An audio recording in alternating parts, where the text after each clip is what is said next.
On Radio 97, we're talking law with Despina Priala, and Despina, always happy to answer your questions. If you do have a legal question that you'd like answered, just send it to us in an email, and the all-important email address is breakfast97@superradionetwork.com.au. That is breakfast97@superradionetwork.com.au.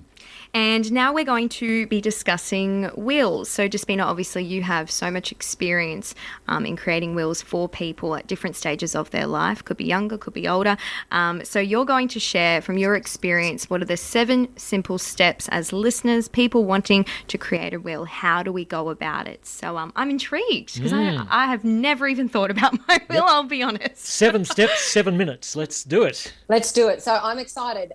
And it is that simple. And that's the point I want to get across. So first thing is when people come to see me, and these are the steps I actually go through with clients in meetings, make a list of your assets and liabilities. Sounds simple, but some people, they don't do it. They're not prepared when they come and see a solicitor. You need to get it right in your mind, first of all.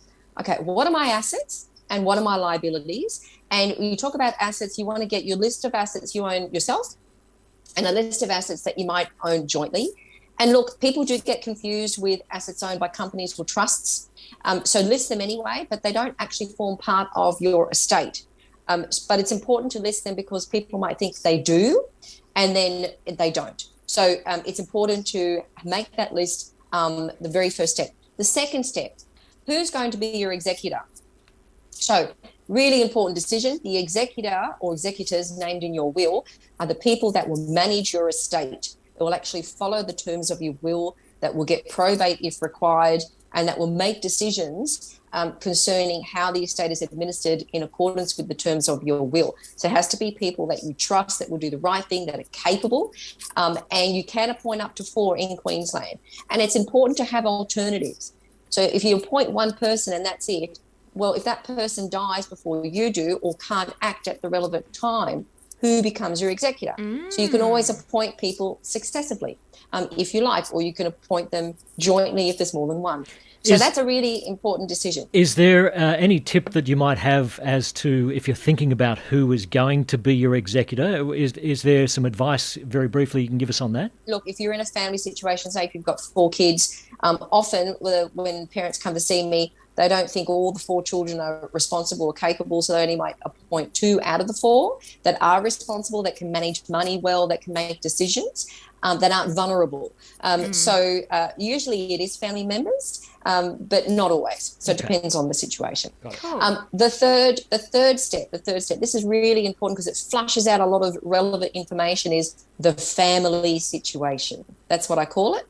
So who's in the family and who maybe is in the family but sort of on the outer, so the inner circle and the outer circle, if I could call it, because it makes a difference. Because when we start talking about, well, let's talk about your family.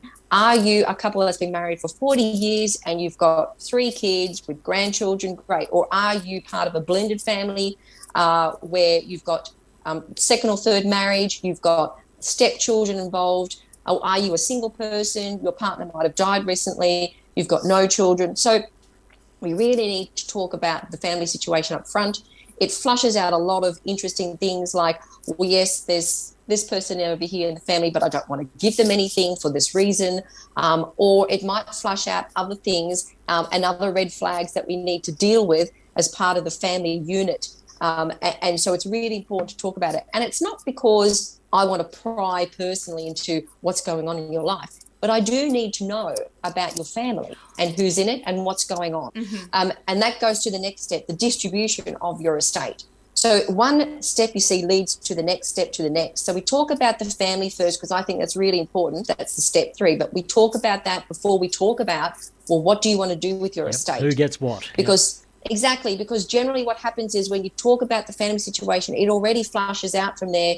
Well, yes, I want this person to get this, but I don't want this person to get that. So the distribution of the estate is really important. Who are we giving it to? How are we giving it to them? When are we giving it to them?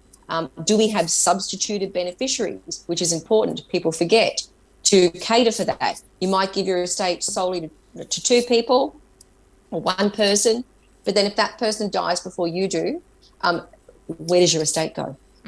So it's important to have substituted beneficiaries. It's also important to talk about vulnerable beneficiaries. For example, adult children who might be in bankruptcy or about to go bankrupt. Those children who might be disabled, who might need a trust set up. So those other children who might have creditors chasing them. Those children who might be going through a divorce. So it's important to talk about those vulnerable, as I call it, beneficiaries, and how we can best cater for them. Hence, again, the family situation. So we go back to that. It's a very critical point. The next step, we talk about at the end your personal wishes about cremation, burial, funeral services, and whether you want to be an organ donor. So that's really important.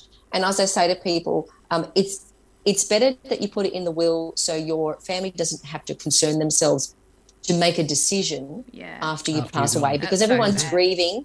And they're in a mourning phase. So you want to take that pressure off them. So just put your wishes in the will, and it's personal.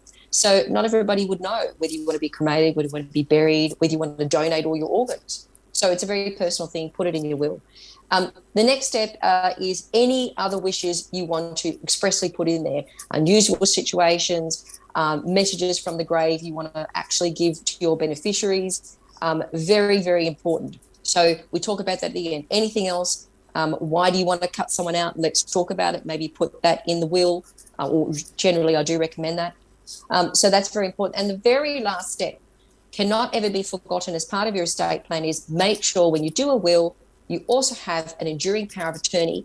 So that is part of your estate plan, and it's really critical that gets done. That's a document that caters for your estate while you're alive, but you become incapable of acting, so you lose capacity.